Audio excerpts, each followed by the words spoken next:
दराबद्दल चालू आहे आंदोलन. ते आले होते माझ्याकडं सगळे, कारण मी सगळं माझं आकडे पण दाखवले. कारखान्याची एकूण उत्पन्न वजा खर्च, सरकारने नवीन कायदा केला एफ.आर.पीचा. एफ.आर.पी तर आपण दिलेलीच आहे. शेतकऱ्यांना एका बाजूला ऊस शेती परवडत नाही, दर दिला पाहिजे हे बरोबर आहे. पण शेवटी साखरेचं उत्पन्न, विजेचं उत्पन्न, इथेनॉलचं उत्पन्न हे वजा जातात. ह्यातून खर्च वजा जातो. जो पैसा राहतो तो आपण शेतकऱ्याला. आणि तुम्हाला जर पत्रकारांनी निश्चितपणे याचा अभ्यास करावा.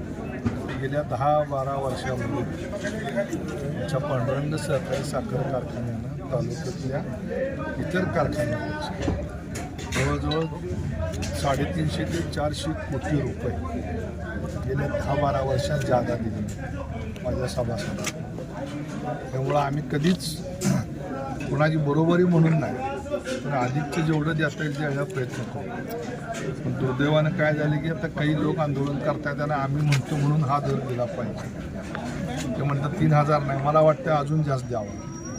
पण म्हैस आहे आत्ता पाण्यात. रिकव्हरी किती मिळणार आहे हे आज माहिती. रिकव्हरी अधिकची मिळाली, अधिकचं दर देऊ. दुसऱ्या जिल्ह्यात सोलापूर जिल्ह्यात असं माझी तुम्हा सगळ्यांना विनंती आहे पत्रकारांनी, दुसऱ्या जिल्ह्यात जास्त म्हणजे कुठं जे कोल्हापूर, सांगली, सातारा हे हाय रिकव्हरीचे झोन आहे. त्यांची रिकव्हरी आज कृष्णा कारखान्याची रिकव्हरी आहे 13%, 13.25%, 13.5%. आपली रिकव्हरी आहे 11%. 11 अजून पोचायचे. म्हणजे इथं आत्ताच जर 2% फरक असेल तर 700 रुपयाचा फरक इथंच पडला ना. ऊसातून तुम्ही जेवढी साखर काढणार आहे, साखरेचे पैसे होणार आहेत. ऊसातनं साखरच आपल्याकडे कमी तयार होते, कारण आपला प्रदेश आहे उष्ण, जास्त प्रदेश आहे उष्णतेचा. आणि एप्रिल मे मध्ये जो उन्हाळा आपल्याकडं असतो तो 42, 43, 44 डिग्रीच्या पुढे जातो. आणि हे सायंटिफिकली प्रूव्ह झालेलं आहे. कोल्हापूर, सांगली, सातारा ह्या भागामध्ये उन्हाळ्याचं टेम्परेचर मॅक्झिमम जातं 38, 39, 40. त्यामुळं ऊसात अन्न तयार करण्याची जी प्रक्रिया आहे ती जसं ऊन तापत तशी ती प्रक्रिया मंदावते. जसं आपल्याला उन्हाळ्यामध्ये भूक कमी लागते आणि थंडीत भूक जास्त लागते. का लागते तर तीच निसर्गाच्या टेम्परेचरचा हा परिणाम आहे. त्यामुळं त्याचा इफेक्ट आपल्यापेक्षा तुम्ही पलीकडे गेला उस्मानाबाद, औरंगाबाद, तिथं अजून कमी. तिथं तर 8 महिने ऊन आहे. त्यामुळे या सगळ्याचा विचार करून ही एफ.आर.पीचं जे फॉर्म्युला सरकारने काढला, हा विचार करून आज नाही, गेली 100, 70, 80 वर्षापासून हे 3 झोन आहे. हाय रिकव्हरी झोन, मध्यम रिकव्हरी झोन आणि लो रिकव्हरी झोन.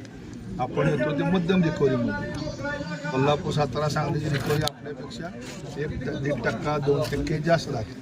त्यामुळे त्यांच्या दरामध्ये 200-300 रुपयाचा फरक राहतो. हे साधं कॅल्क्युलेशन आहे. पण त्यामुळं न समजता जर आपण काही करायला लागलो तर आपल्याच पायावर कुऱ्हाड पडणार. पांडुरंग कारखान्यात कुठलेही खोटं कोणाला आश्वासन आम्ही आत्तापर्यंत देत नाही. तुला 3500 देतो, 3600 देतो, असं कधी आम्ही देत नाही. जे द्यायचं आहे ते 100% द्यायचं. आणि आम्ही परत दिवाळीला देतो, पोळ्याला देतो. हे 2 पुढचे हप्ते असतात. त्यावेळेस लोकांना, शेतकऱ्याला पैसे करत असतात. त्यामुळे त्याचं गणित ठेवूनच आम्हाला या ठिकाणी निर्णय घ्यावा लागतो.